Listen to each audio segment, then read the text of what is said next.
Olá pessoal, hoje irei contar a minha experiência de como foi cursar o técnico em mecânica na Escola Senai, tá? Prazer, meu nome é Djalma, seja bem-vindo ao meu canal. Solicito a sua inscrição, que ative o sininho, que deixe o like. E caso queira acompanhar as minhas streams, eu estou streamando na twitch.tv/psicofracasso, tá? Eu streamo na parte da manhã, por volta de 7h30, e na parte da noite, por volta de 22h20 e 22h30, ok? Então vamos lá. Como é que foi essa minha experiência e como começou, né? Eu fiz o curso técnico em mecânica industrial, tá? Então esquece aquela mecânica de carros, mais ali o torno, a fresa, tá? E em qual unidade eu fiz? Eu fiz no Brás, na unidade Roberto Simonsen, tá? E diga-se de passagem, a Roberto Simonsen ela foi a primeira escola Senai que teve no Brasil, tá? Então antes da Roberto Simonsen não tinha o conceito Senai, tá certo? E qual foi o período que eu cursei lá, tá? Eu cursei do mês 6 de 2015 até o mês 6 de 2017, então foi um curso que teve a duração de 2 anos. Eu vou começar falando pela parte de estrutural, tá? A parte estrutural eu gostei bastante. Então, no curso técnico em mecânica, você precisa de equipamentos para, de fato, ter aquele 100% do aprendizado, para você não ficar apenas na teoria. E aquela unidade, pessoal, tinha grande fartura de equipamentos, tá? Então, em muitos casos, cada aluno possuía o seu próprio equipamento. E quando isso não acontecia, pessoal, ou porque de fato estava todo mundo utilizando e não tinha nem para todo mundo no momento, ou porque era algo muito caro que não dava para cada um ter o seu. Mas mesmo assim, isso não assim interferia no aprendizado, tá? Você conseguia absorver aquela informação. Na questão dos professores, eu gostei da maioria, tá? Os que eu não gostei não foi porque eles são chatos, arrogantes ou coisa do gênero. Tinha alguns professores assim, mas mesmo esses chatos, arrogantes e tal, eles ensinavam bem, eles tinham um domínio do conhecimento ao qual eles estavam passando. Só que tinha alguns professores que aparentava que estava meio perdido ou que não tinha tanto domínio da matéria que estava ensinando, né? Assim, dava um ar de que ele não deveria estar ali. Mas esses professores eram minorias, tá? E de forma alguma eles, assim, estragavam o trabalho da maioria, sendo a maioria bons professores. Na parte de, vamos dizer assim, tecnologias, que eu vou falar do computador, tá? Eles tinham bastante unidades dentro da biblioteca, tá? E fora também, em algumas salas específicas, a qual você podia estar utilizando. Então, caso seu computador quebrou, você não tem computador, você conseguia utilizar esse computador para estar fazendo um trabalho, para estar fazendo uma pesquisa. E o legal também é que, dos vários cursos que tinha lá disponíveis, eles ensinavam alguns softwares, né? E esses softwares estavam instalados nesses computadores. Então, caso você quisesse praticar ou realmente precisasse fazer um trabalho naquele software, você não ia ficar, sem ter acesso a isso, pois estavam instalados nos computadores. Na parte de avaliação, ou seja, sua nota, o seu boletim, a questão de prova, eu gostei e não gostei. Por quê? A média, salvo engano, era 6 ou era 7, eu não me lembro agora muito bem, mas era acima de 5, tá? Então 5 ali você não era aprovado.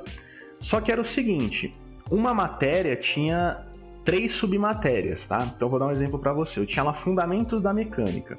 Em Fundamentos da Mecânica eu tinha 3 professores, esses 3 professores ensinavam um fundamento da mecânica, tá certo? E o que acontece? Essas 3 notas fazia, né, ali a média para dar a nota final de Fundamentos da Mecânica. Então, caso você fosse mal em alguma matéria, você meio que podia estar compensando na outra.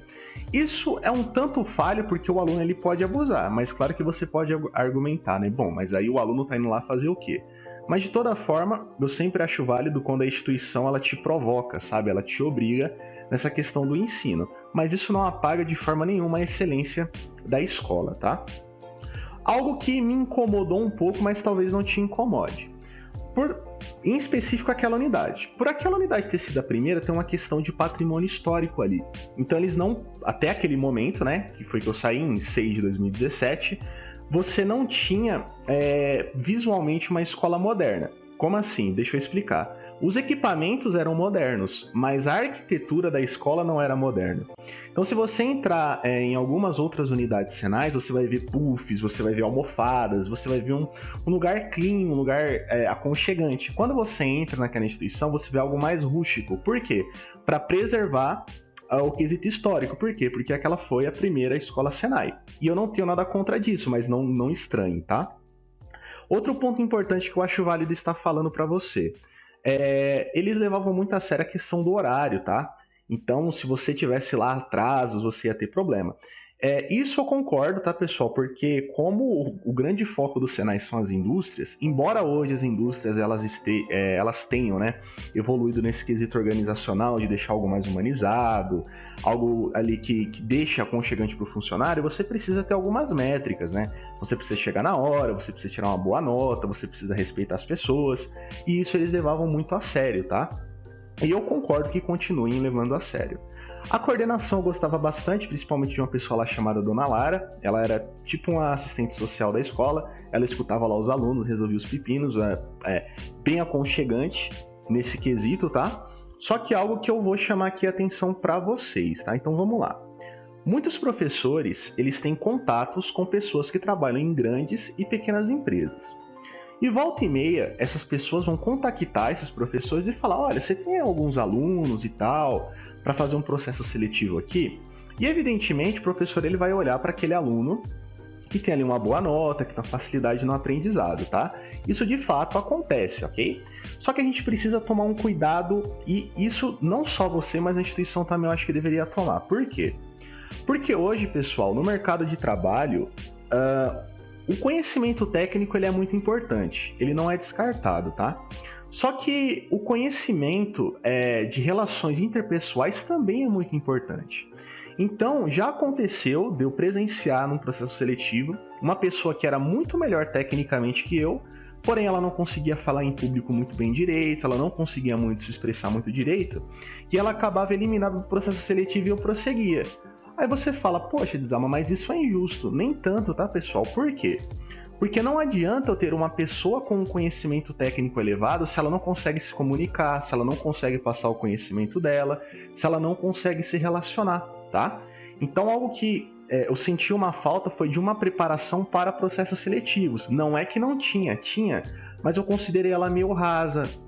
Não falha, mas rasa. Faltava coisas para incrementar aquilo, tá? Então é algo que, caso você entre lá dentro, possa já ter mudado, e se não mudou, você tem que estar se preparando, beleza? Para que você fala: poxa, eu sou tão bom tecnicamente, por que eu não sou chamado para estar trabalhando? Porque às vezes a parte interpessoal está devendo nos processos seletivos, beleza? E agora uma próxima etapa que talvez você esteja curioso. E aí, Djalma, e o emprego, você conseguiu? Eu vou responder sim e não. Por que sim e não, tá, pessoal? De fato, eu consegui um emprego uns 6 meses depois da formação, só que eu não acabei ingressando nesse emprego, eu escolhi por outro emprego, tá? Então, eu ia trabalhar com manutenção mecânica, só que como o curso ele não me chamou tanta atenção, não era aquilo que eu queria seguir, eu acabei seguindo para a área de recursos humanos, que é a área que eu tô até hoje, tá? Tanto é que hoje eu faço superior em psicologia, algo que não tem nada a ver com a mecânica em si. Mas de fato, tá, pessoal, caso você se dedique ali, caso você procure evoluir, você vai conseguir o seu emprego. A grande questão é: se dedique, né? Então, por mais que você não goste da matéria, não te atraia, por quê? Porque muitas das matérias elas vão ser cobradas nos processos seletivos, testes ali práticos, tá? Então você vai ter que fazer, no meu caso, por exemplo, desenho mecânico, alguns cálculos, explicar alguns conceitos. E se você não focar na aula, você não vai conseguir desenvolver essas habilidades e você vai cair no processo seletivo, tá certo? Então aí você não vai conseguir um emprego de fato. Mas se você for um aluno, não precisa ser o the best of the best. Se você for um aluno mediano, pessoal, você já vai conseguir se desenvolver nos processos seletivos, beleza?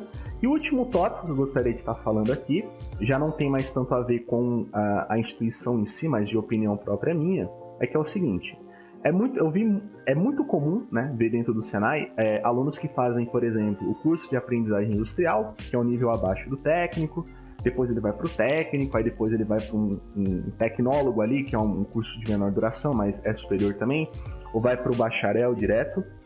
E o que acontece? Você tem que tomar muito cuidado após concluir o técnico, se de fato foi aquilo que você gostou, tá? Por quê? Porque tem muita gente que entende assim: eu já fiz um técnico em mecânica, em eletroeletrônica, em eletrônica, e aí eu já vou para engenharia direto porque eu vou ter mais facilidade.